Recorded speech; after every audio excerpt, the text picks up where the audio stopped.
Hello, I'm Michael Glass from michaelglass.com, where we make informed decisions about our financial future.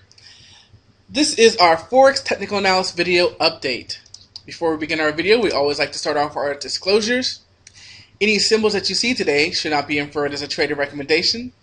No matter what form of investing you choose, stock, Forex, futures, option, they all have a level of risk associated with them. You can lose all of your money. Any strategies we show today are for informational purposes. Future results are not guaranteed. And finally, any investment decision you make is solely your own responsibility. Trade at your own risk. As we said, this is our Forex technical analysis video update.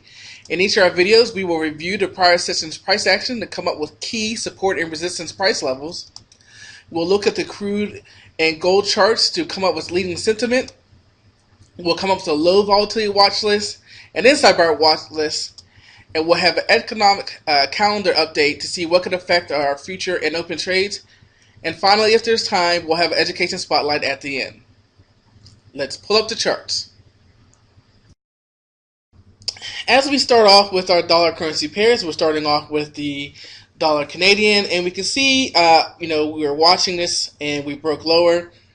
As we zoom in, we can kind of see, we could come in here and draw another price level just to show you that now we're breaking below yet another key area.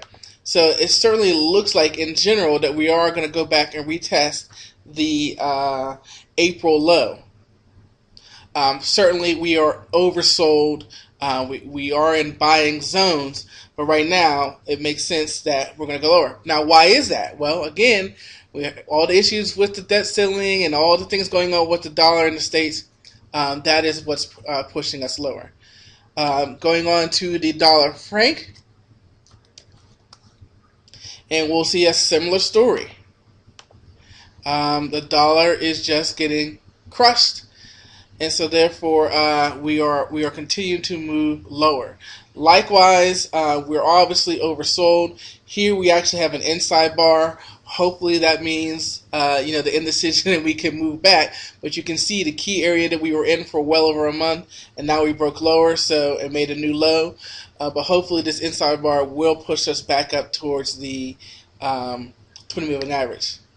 We also have an inside bar on the dollar yen.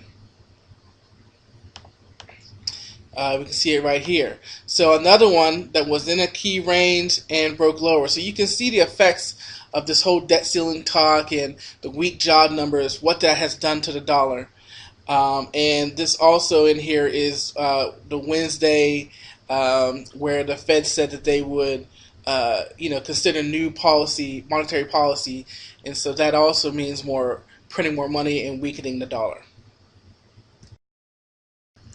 Moving on to our euro currency pairs, we've got the euro franc, and here again we can see the obvious downtrend we are in, and the push lower, just like with the dollar franc. And then we have two inside bars here. We have one on Wednesday and one on Friday, as we made a new low on Thursday. So hopefully this is that indecision for a move back up to the moving average. I mean, we're well off, so it makes sense, but you can also see that we're back into a neutral zone, which will, again show us that indecision that's going on there. So I'm going to wait and see if a new trend, if we get above Thursday's wick here, you might want to consider something as far as a move to the moving average. What about the euro pound?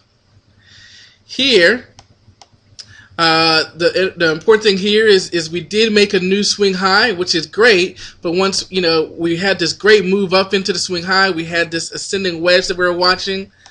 And now we're moving down, and where we're pausing right now, the euro franc, we saw inside bar.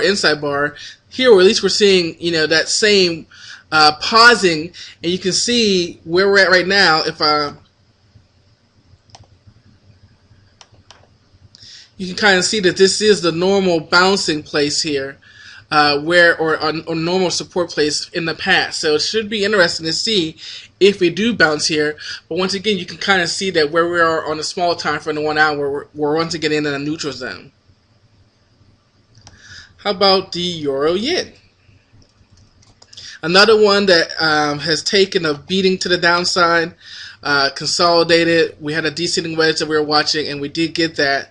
Got our inside bar, and now we're getting some sideways action. And oh, look again. Once again, we're in the the neutral zone.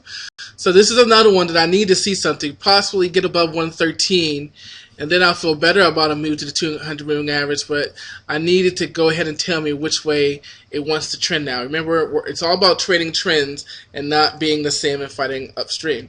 Finally, we'll finish off with the US dollar.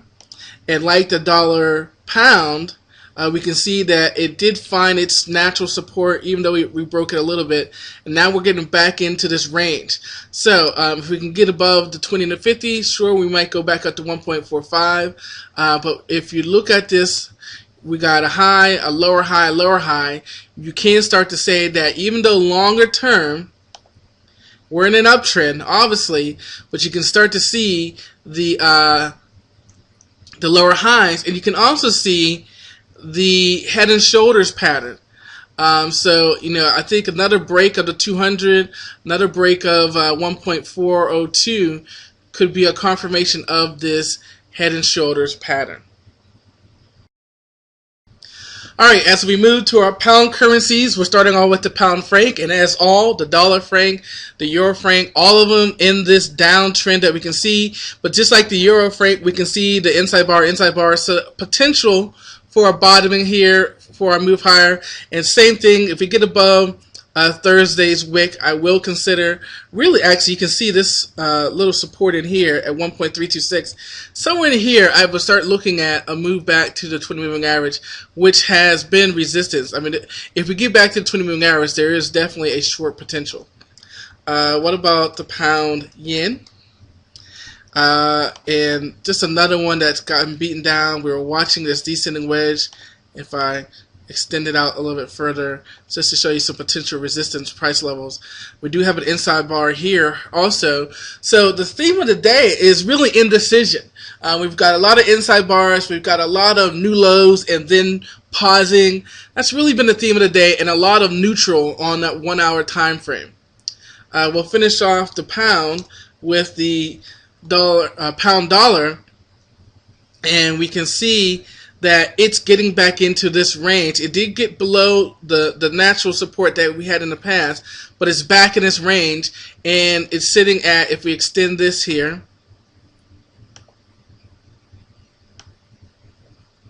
oops, grabbed the wrong one. Let's try that again. This one. There we go.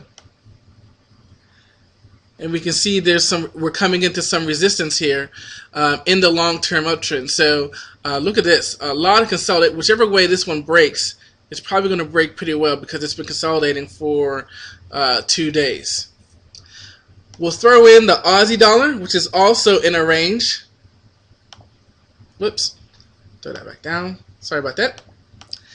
And we can see the range that the Aussie dollar is back in. So you know, 1.08 hard resistance. I was watching 1.57 as support, but you can also come down here to 1.5 basically and see support down here also.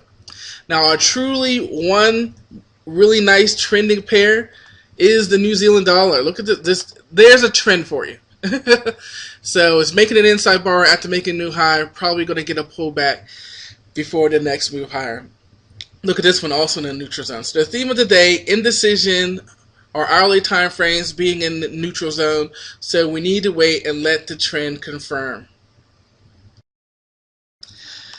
Okay, so as we start off with the dollar, just to give you a quick oversight, you know, we've been watching this multi-year downtrend line that you can see has been honored for a couple years, and then the short-term since May uptrend line. And what we're basically seeing is that we broke out of it finally, but we broke out of it into this range. And so the dollar is ranging, and so since there's that inverse relationship with gold and with the stock market, it's going to be interesting to see if that happens. So let's go to gold, and we'll see, nope, gold making new highs. New highs. Isn't that beautiful? So certainly you need to wait for a pullback if you're looking to get into gold, but look at this move for since the beginning of July. It's just beautiful. Inside bar and boom. This is Exhibit A for why you should trade inside bars. It came down, made an inside bar. Wow. And finally, crude. Crude is back to its consolidating fun. You can kind of see here, we had this range, we had the strategic release, it came down. Now it's just in a new range. It doesn't interest me at all. As we move on to our low volatility watches, we do have a couple. Remember, since we're talking about parity indecision, so we do have some low volatility watch list candidates, the dollar yen and the dollar franc, and then there are also the inside bar candidates that we talked about, the dollar franc, the dollar yen, and the pound yen. So we're marking for the low volatility watch list. Take the 1 hour Bollinger Bands, mark the high and low, watch for a break. The inside bar watch, take the high and low of Friday's action, watch for a break.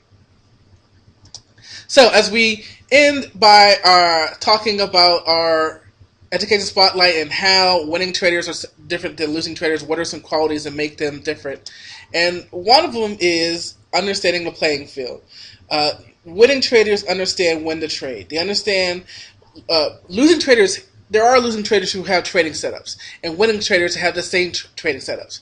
But the difference is that the winning trader has a discernment of knowing when to take that setup. They know that the playing field has support and resistance. They know that the playing field has opening and closing time. Economic releases to avoid. They understand the playing field. They understand the trend, and they're taking the setup with the trend. They're not fighting. They're not the salmon fighting upstream. So winning traders separate themselves from losing traders by understanding the playing field and playing by the rules. So, you can find us on Facebook, YouTube, and Twitter. We have a page on Facebook, Are You Financially Literate, where we talk about personal finance and financial literacy. If you want to learn to trade Forex, we have a great video course on high probability trading steps and how to develop your own. And then we have our coaching. Again, if you want to transition from being a losing trader, inconsistent trader, a struggling trader to a consistent trader, we can coach you one-on-one, develop a personalized trading plan for you, and give you that psychological will to be focused and disciplined and to follow that trading plan that we work together to form. If you're going to trade Forex, you might as well get paid to trade. It doesn't change the spread, doesn't change anything. It's just a rebate for your Forex trades. And of course, we have an automated trading signals for you. You can let it be automated traded, or you can receive the signals and trade them yourselves. In the end, as we talked about, it's not about the system, the indicator, or the room that you're in. It's about being focused and disciplined and having the psychological capital to pull the trigger.